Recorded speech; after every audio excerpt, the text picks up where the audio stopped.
নেত্রকোনা 4 আসনে বিএনপি প্রার্থী মোহাম্মদ লুৎফুজ্জামান বাবর বিপুল ভোটে বিজয়ী হয়েছেন, এতে খুশি নেতাকর্মীরা। এই বিষয়ে বিস্তারিত জানাতে আমাদের সাথে যুক্ত হচ্ছেন সহকর্মী সোহান আহমেদ কাকন। কাকন, আপনি জানাবেন লুৎফুজ্জামান বাবরেরই বিজয় আসলে নেতাকর্মীরা কতটা উচ্ছ্বসিত এবং জনগণ আসলে কতটা উচ্ছ্বাস প্রকাশ করেছে? জি, আসলে আমি আছি নেত্রকোনার যে মদন মোহনগঞ্জ খালিয়াজুরি আসন, নেত্রকোনা 4 আসন, এটিতে আসলে ধানের শীষের ভোট বিপ্লবের মাধ্যমে কিন্তু আসলে বিজয়ী হয়েছেন লুৎফুজ্জামান বাবর। তিনি কিন্তু আসলে ইতিমধ্যেই আমরা তার বাড়িতে অবস্থান করছি মদন, সেখানে কিন্তু আসলে এখানকার যে বিভিন্ন 3টি উপজেলার যে মানুষজন তারা কিন্তু আসলে একত্রিত হয়েছেন এবং এই বাড়িতে সকাল থেকেই কিন্তু ব্যাপকভাবে সংবর্ধনা দিচ্ছেন। বিশেষ করে উৎসাহ উদ্দীপনা নিয়ে কিন্তু আসলে মানুষজন তাকে ভোট দিয়ে বিজয়ী করেছেন এবং আজকে কিন্তু তার বাড়িতে এসেছেন এবং তার সাথে ভালোবাসার যে বহিঃপ্রকাশ তা কিন্তু আসলে তারা মানুষের তার সান্নিধ্যে কিন্তু আসলে এখানে অসংখ্য মানুষজন কিন্তু এসেছেন আমরা দেখেছি এবং এখান থেকে তিনি যাবেন মোহনগঞ্জ এবং কালিয়াজুরি, সেখানেও কিন্তু আসলে এই মানুষজনের সাথে দেখা করবেন এবং কথা বলবেন।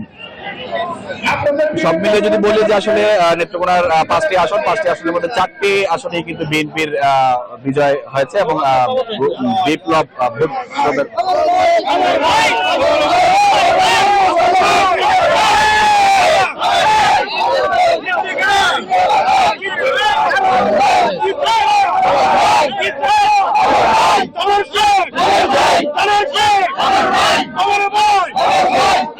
সবচেয়ে সুস্বাদু হালিম, রাঁধুনি হালিম। হালিম হোক রাঁধুনি হালিম।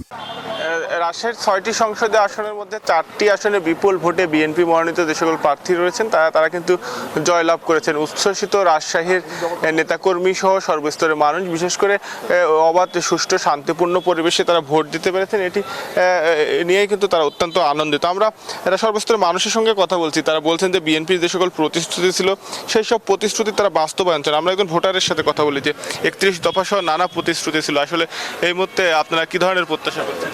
দেখেন, সবচেয়ে আমাদের মনের মধ্যে দাগ কেটেছে যে আমাদের বিএনপি চেয়ারম্যান তারেক রহমান যে 31 দফা দিয়েছে তার মধ্যে ফ্যামিলি কার্ড, কৃষক কার্ড এবং সন্ত্রাস, দুর্নীতি ও চাঁদাবাজ মুক্ত একটা বাংলাদেশ গর্ব বলে প্রতিশ্রুতি দিয়েছেন। তো আমরা চাচ্ছি এটা আমাদের মনে খুব আমরা দাগ কেটেছে, আমরা এটাতে খুব খুশি হয়েছি। এই কারণে আমরা চাই এটা অতি দ্রুত তারা সরকার গঠন করে এই জিনিসগুলো জনগণের মধ্যে যেন বাস্তবায়ন করে, এটাই আমরা প্রত্যাশা করছি। ধন্যবাদ আপনাকে। যেমনটি বলছিলেন যে প্রতিশ্রুতি ছিল বিএনপির, সেই সাথে 31 দফার যে প্রতিশ্রুতি সেগুলো দ্রুত সময় বাস্তবায়ন চান। আমরা একজন তরুণের সঙ্গে কথা বলতে চাই যে আপনার প্রত্যাশা।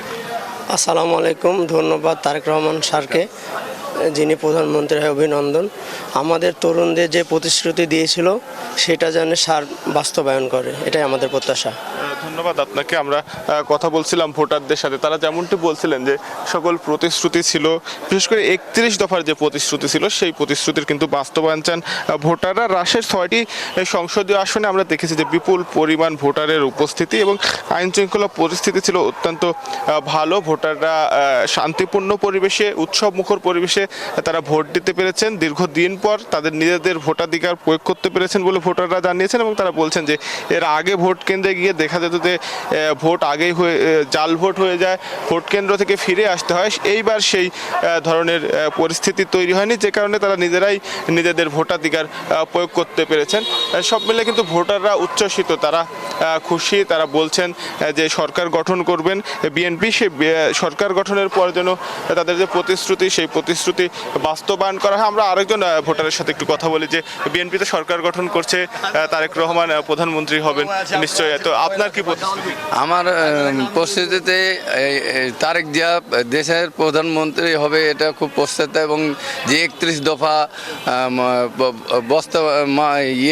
প্রতিশ্রুতি দিয়েছে এটা যেন বাস্তবায়ন করে এটা আশা, এবং দেশপ্রেমিক হয় তারেক জিয়া, এটাও আমার প্রত্যাশা, এবং দেশের দুর্নীতি যেন দূর করতে পারে এটাও আমার প্রত্যাশা, এবং দেশের জনগণ যেন শান্তিতে থাকতে পারে এটাই আমার কামনা প্রস্তুতা, এবং দেশের যেন উদ্যোগতে যত পণ্যর দাম আছে সব কমাতে হবে এটাই আমার আশা করে এই 24-কে আমার স্বাগতম জানাই।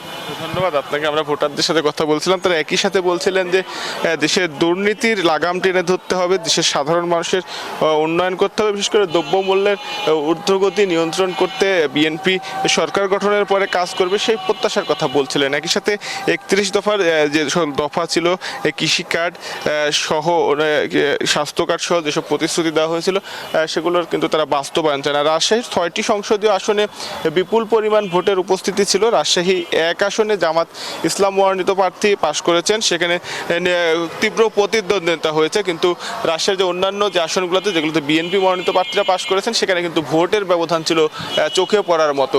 সব মিলে শান্তিপূর্ণ পরিবেশে ভোট দিতে পেরে খুশি রাজশাহীবাসী। এই ছিল রাজশাহী থেকে সর্বশেষ। মুর্তুজা, আপনাকে ধন্যবাদ।